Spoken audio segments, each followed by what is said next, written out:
and get started. I'd like to welcome a defending champion of the RBC Heritage, Webb Simpson. Webb, thank you for joining us for a few minutes. If I could just take you back, starting off to last year's final round, your bogey-free 64, birdies on 5 of your last 7 holes, I believe. If we could just kind of have you relive that and what really kind of connected for you coming down the stretch. Yeah, well, I made everything in rounds 1 and 2, and then Saturday I hit it great, but I didn't make anything. And through 8 holes, I'd had a couple good looks for birdie and still, wasn't making putts. And I knew for me to win the tournament, putts had to start going in. But, I've played long enough to know you can never force 15-footers to go in. So I just told myself from 8 green to 9 tee just to stay patient and keep trying to read greens as good as I can and start them on line. And hit good putts on 9, 10, 11, and then finally made one on 12. And then that kind of, I think that the lid came off for me mentally on the hole. And I started, the hole started getting bigger and bigger. And, it was nice to make a long one at 13, 2-putt on 15, good one on 16, long one on 17. And at that point, kind of the day and a half of not making putts, quit affecting my confidence. And I started feeling very confident. And it was a really fun way to finish the round because there were so many guys in contention to win. I mean, it seemed like there was 10 guys who had a legit chance on the back 9, which that's not normal, for a PGA Tour event. And you're making your 12th start here at the event. Just some characteristics about how you think it best suits your game. Yeah, it's very much a kind of a plotter's golf course, point A to point B, and you got to really control your ball, ball flight, shot shape, which those things get me excited about. I love thinking through, where am I hitting on this hole and where am I hitting on this green. That's kind of the language we speak about every week, or language we speak in. And so I feel comfortable here, even though it's a tight golf course. It really makes me focus in and kind of zero in on where I'm trying to hit the ball. And, the course, I've never seen it, look this good. It's firm. It's going to be very different than what we saw in June. We're kind of back to what we normally see this time of year with, higher winds, firm greens, and I don't think the scores will be near what we shot in June. Okay, I have one more question, then we'll take a few from the guys chiming in now. 4 top 10 finishes this year and just outside the top 10 last week at the Masters. Just kind of assess your game, what you're feeling good about coming into the week. Yeah, it's been slightly more consistent than last year, but I feel like my putting has been consistent, my driving's been consistent. It's really my irons that have been a little off, but through 2 rounds last week, I made a lot of mistakes at Augusta. I worked on something Friday afternoon on the range, and I started hitting it really good again, really solid on the weekend, and have continued that the last couple of days. So I'm hopeful that the rest of this season will be more consistent and I can get back in that winner's circle. I mean, I need to give myself a little better chance to win tournaments than I have been at least this calendar year. Okay, all right. Well, with that, we'll open it up and take a few questions, and we'll start with Shane Ryan from Golf Digest. Shane, go ahead. Sorry, I lost the browser there for a second. Webb, Kevin Kisner was in yesterday, and he was talking about basically saying that, in his opinion, the guys who are really young right now and winning are somehow better prepared to do that, to hit the ground running and to win tournaments. Guys like Colin Morikawa, Will Zalatoris, than he would have been when he was coming up. And as another gentleman rounding into your mid-30s, I thought I would ask for your perspective on whether you think that's true, and if it is, why?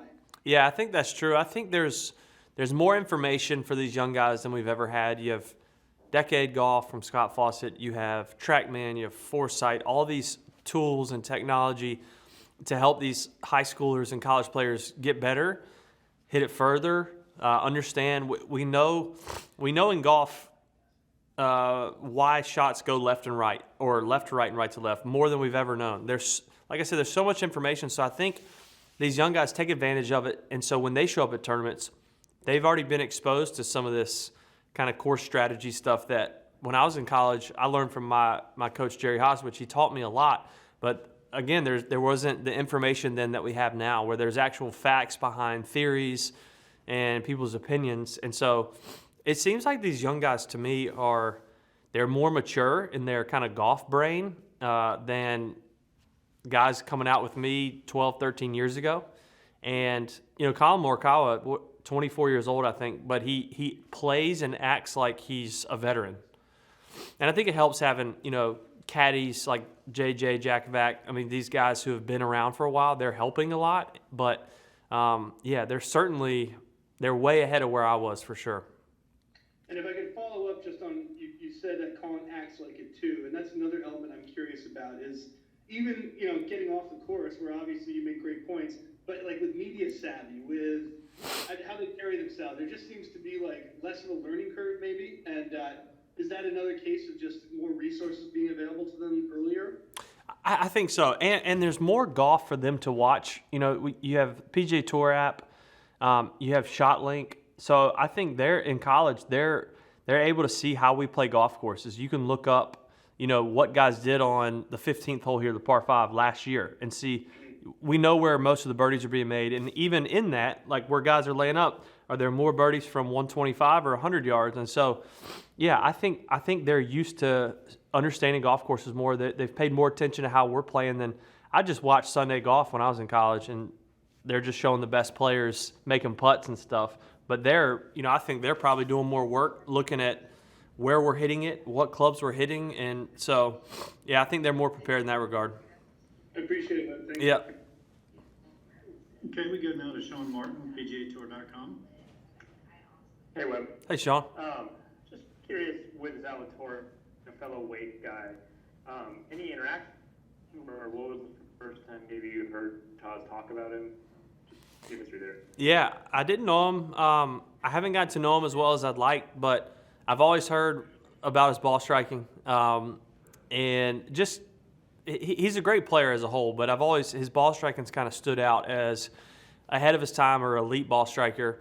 And Jerry always told me how good Will Zalatoris was. I never had a chance to play with him, but I think what he did last week was amazing to have a chance to win and actually perform well on Sunday.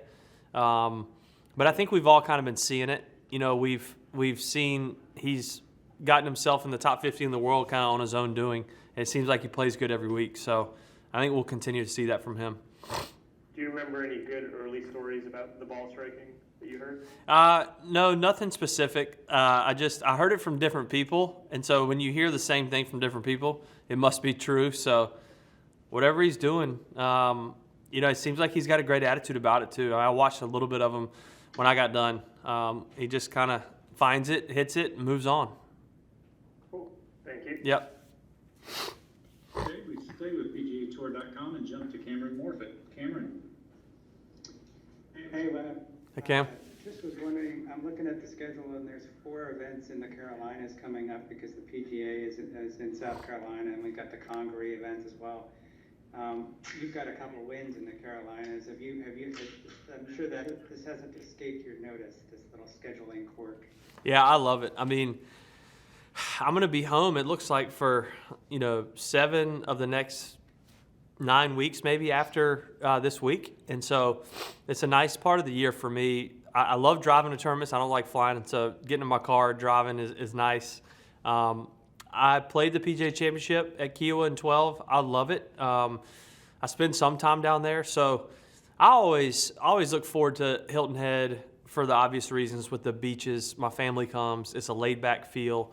But it seems like I'm getting a little more of that coming up here. I don't know exactly if I'm going to play Congaree, but I've talked to a few players this week, and they all say it's really great, really tough, which I always like. But, yeah, it is a nice feeling knowing I don't think I'm getting on an airplane till maybe U.S. Open.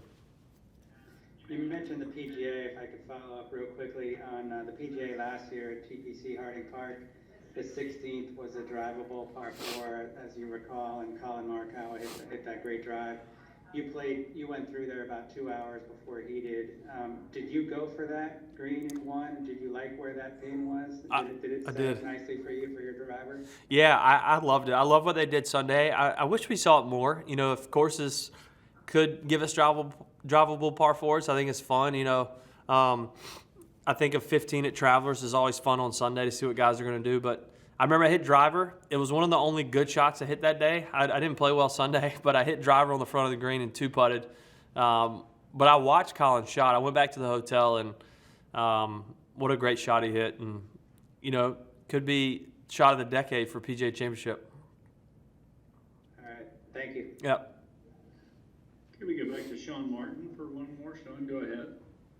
Just curious, if you found something in your swing over the weekend at Augusta. Just any details on what that was? Yeah, so in my transition, I've been trying to get off my right side, kind of move my weight through, but I keep sliding my hips this way instead of turning them this way.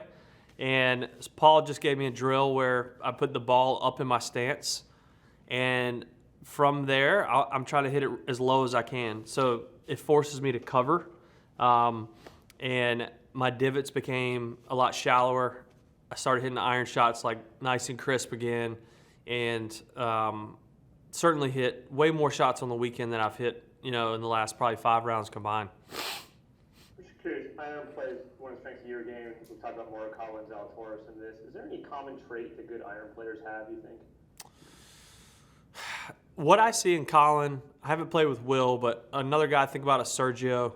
Guys, I feel like they hit consistently good iron shots is they hit a lot of different shots. They flight it low, they flight it high, they curve it both ways. That seems like a common denominator with guys who year in, year out are really good in that area, and I certainly love to do that. I love to throw a ball up in the wind or keep it out of the wind, and I think that's when my creative side gets to come out because I'm not a creative guy at all, but the one chance I get to be creative is approach shots. Cool. Thank you very much. You got it. All right, Webb, well, it looks like you are a free man. We appreciate your time and wish you all the best this week. Thank you. Thanks, Dougie.